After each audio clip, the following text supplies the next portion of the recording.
Today we bring you a chilling experience as we delve into the world of Edgar Allan Poe, master of the macabre.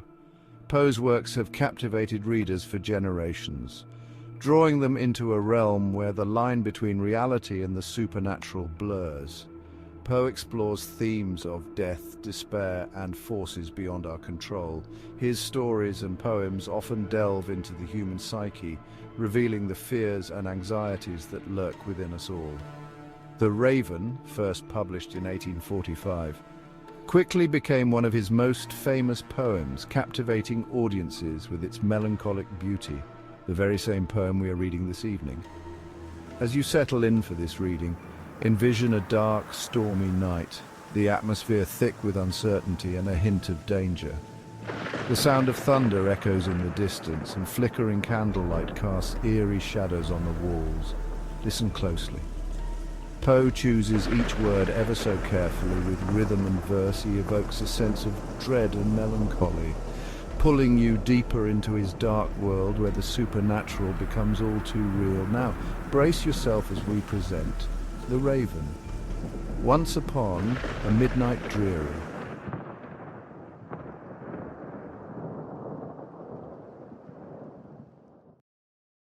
Once upon a midnight dreary, while I pondered, weak and weary, over many a quaint and curious volume of forgotten lore. While I nodded, nearly napping, suddenly there came a tapping, as of someone gently rapping at my chamber door. "'Tis some visitor," I muttered, tapping at my chamber door. Only this and nothing more. Distinctly I remember it was in the bleak December, and each separate dying ember wrought its ghost upon the floor. Eagerly I wished the morrow. Vainly I had sought to borrow from my books surcease of sorrow, sorrow for the lost Lenore, for the rare and radiant maiden whom the angels name Lenore, nameless here forevermore. And the silken, sad, uncertain rustling of each purple curtain thrilled me, filled me with fantastic terrors never felt before. So that now, to still the beating of my heart, I stood repeating, "'Tis some visitor entreating entrance at my chamber door, some late visitor entreating entrance at my chamber door. This it is, and nothing more." Presently my soul grew stronger, hesitating then no longer. "Sir," said I, "or Madam, truly your forgiveness I implore. But the fact is I was napping, and so gently you came rapping, and so faintly you came tapping at my chamber door, that I scarce was sure I heard you." Here I opened wide the door. Darkness there and nothing more. Deep into that darkness peering, long I stood there wondering, fearing, doubting, dreaming dreams no mortal ever dared to dream before. But the silence was unbroken, and the stillness gave no token, and the only word there spoken was the whispered word, "Lenore." This I whispered, and an echo murmured back the word, "Lenore." Merely this, and nothing more. Back into the chamber turning, all my soul within me burning, soon I heard again a tapping somewhat louder than before. "Surely," said I, "surely that is something at my window lattice. Let me see then what thereat is, and this mystery explore. Let my heart be still a moment, and this mystery explore. 'Tis the wind and nothing more." Open here I flung the shutter, when with many a flirt and flutter in there stepped a stately raven of the saintly days of yore. Not the least obeisance made he, not a minute stopped or stayed he, but with mien of lord or lady perched above my chamber door, perched upon a bust of Pallas just above my chamber door, perched and sat and nothing more. Then this ebony bird, beguiling my sad fancy into smiling, by the grave and stern decorum of the countenance it wore, "Though thy crest be shorn and shaven, thou," I said, "art sure no craven, ghastly, grim, and ancient raven wandering from the nightly shore. Tell me what thy lordly name is on the night's Plutonian shore." Quoth the raven, "Nevermore." Much I marvelled this ungainly fowl to hear discourse so plainly, though its answer little meaning, little relevancy bore. For we cannot help agreeing that no living human being ever yet was blessed with seeing bird above his chamber door, bird or beast upon the sculptured bust above his chamber door, with such name as Nevermore. But the raven, sitting lonely on the placid bust, spoke only that one word, as if his soul in that one word he did outpour. Nothing farther than he uttered, not a feather than he fluttered, till I scarcely more than muttered, other friends have flown before. On the morrow he will leave me as my hopes have flown before. Then the bird said, nevermore. Startled at the stillness broken by reply so aptly spoken, doubtless, said I, what it utters is its only stock and store caught from some unhappy master, whom unmerciful disaster followed fast and followed faster, till his songs one burden bore, till the dirges of his hope that melancholy burden bore of never, nevermore. But the raven still beguiling all my sad soul into smiling, straight I wheeled a cushioned seat in front of bird and bust and door. Then upon the velvet sinking, I betook myself to linking fancy unto fancy, thinking what this ominous bird of yore, what this grim, ungainly, ghastly, gaunt and ominous bird of yore meant in croaking nevermore. This I sat engaged in guessing, but no syllable expressing to the fowl whose fiery eyes now burned into my bosom's core.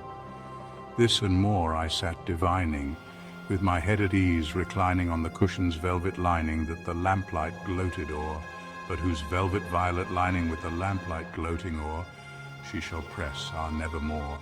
Then, methought, the air grew denser, perfumed from an unseen censer swung by seraphim, whose footfalls tinkled on the tufted floor. Wretch, I cried, thy God hath lent thee, by these angels he hath sent thee respite and nepenthe from thy memories of Lenore. Quaff, oh quaff this kind nepenthe, and forget this lost Lenore, quoth the raven, nevermore. Prophet, said I, thing of evil, prophet still if bird or devil, whether tempter sent or whether tempest tossed thee here ashore, desolate yet all undaunted on this desert land enchanted, on this home by horror haunted. Tell me truly, I implore, is there balm in Gilead? Tell me, I implore, quoth the raven, nevermore. Prophet, said I, thing of evil, prophet still if bird or devil, by that heaven that bends above us, by that God we both adore, tell this soul with sorrow laden, if within the distant Aidenn it shall clasp a sainted maiden whom the angels name Lenore, clasp a rare and radiant maiden whom the angels name Lenore. Quoth the raven, nevermore. Be that word our sign of parting, bird or fiend, I shrieked, upstarting, get thee back into the tempest and the night's Plutonian shore.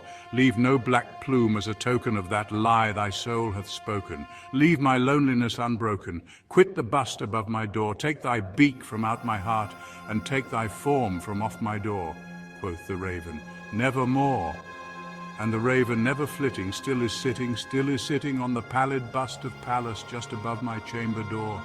And his eyes have all the seeming of a demon's that is dreaming, and the lamplight o'er him streaming throws his shadow on the floor, and my soul from out that shadow that lies floating on the floor shall be lifted.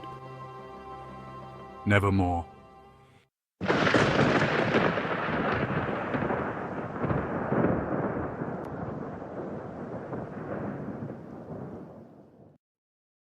We hope you enjoyed our haunting reading of The Raven. Now that you've experienced Poe's poem, let's unpack its incredible journey and the life of Edgar Allan Poe, the genius behind this classic. In January 1845, The Raven first appeared in the New York Evening Mirror, captivating readers with its melancholic beauty.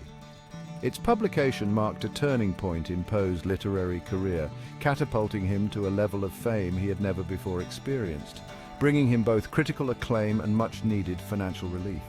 Before The Raven, Poe had struggled for years to gain recognition for his literary talents, often facing rejection and financial hardship. He toiled tirelessly as an editor and critic, while simultaneously crafting his own unique brand of dark fiction and poetry. The success of The Raven provided a brief respite from these struggles. The poem's popularity brought Poe not only financial rewards, but also a sense of validation for his unique literary voice. For the first time, he experienced widespread recognition for his artistry, a stark contrast to the years of obscurity and rejection he had endured. Sadly, this joy would not last forever. In the end, and overall, Edgar Allan Poe's life was a tapestry of personal tragedies and professional struggles, a stark contrast to the literary brilliance he displayed in his works. Orphaned at a young age, Poe faced a series of hardships that profoundly shaped his worldview. He was raised by John Allan, a wealthy tobacco merchant, but their relationship was strained, marked by disagreements and a lack of genuine affection. Poe's struggles extended beyond his childhood as he grappled with addiction, poverty, and the recurring loss of loved ones. His propensity for alcohol and gambling exacerbated his financial woes, making it difficult for him to maintain stable employment. The death of his young wife, Virginia Clem, in 1847, further deepened Poe's despair, plunging him into a grief from which he never fully recovered. Virginia's protracted battle with tuberculosis had a devastating impact on Poe, both emotionally and financially. He poured his anguish into his work, producing some of his most haunting and emotionally charged pieces during this period. The Raven delves into the darkest recesses of the human psyche, exploring themes of grief, loss, and the enduring power of memory. The poem's narrator, consumed by the loss of his beloved Lenore, becomes a vessel for exploring the universal experience of profound sorrow. His descent into madness is a poignant depiction of the devastating effects of grief, resonating with readers who have experienced similar emotional turmoil. The Raven itself embodies the narrator's inescapable sorrow, serving as a constant reminder of his lost love. Its haunting pronouncements of nevermore become a symbol of the finality of death and the impossibility of reunion. The poem also touches on the themes of isolation and despair, reflecting Poe's own struggles with loneliness and alienation. The narrator's solitary existence in his darkened chamber mirrors Poe's own feelings of isolation and his difficulty connecting with the world around him. The theme of the supernatural adds another layer of complexity to the poem, blurring the lines between reality and the narrator's tormented mind.